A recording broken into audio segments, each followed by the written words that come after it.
paiba-ibang mga mood natin. Maaari rin daw maapektuhan ng pagkain. Kaya eto na't paparada ang mga pagkaing nagbibigay saya. Dito naman sa Asian Continental Restaurant sa Ortigas, kakaiba raw ang burger nila. Paano kasi ang kanilang bun hinaluan ng oatmeal? We have our own baker, and we are using oatmeal on top of the bun and together with the mixture of the bun itself. Gourmet na maituturing ang burger nila. Paano naman kasi, bukod sa samot-saring ingredients at pampalasa, sosyal din ang mga sangkap nito. Tulad na lang ng foie gras o duck liver. Gumagamit din sila ng truffled mayonnaise at Spanish paprika. Sa patty naman, Angus beef ang gamit nila.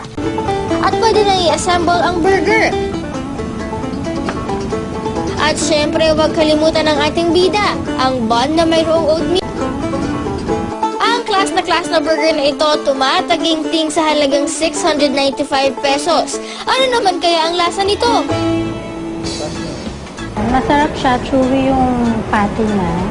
Kaiba siya kasi usually sesame seed yung nakalagay. Pero ito, oatmeal, so healthy siya. Kaya sa susunod na maramdaman yung wala kayo sa mood, walang energy o kaya nalulungkot, pagpahingahin nyo na muna ang tsokolate at kape dahil maraming alternative at healthy na pagkain na kapag inyong natikman, ang happiness guaranteed.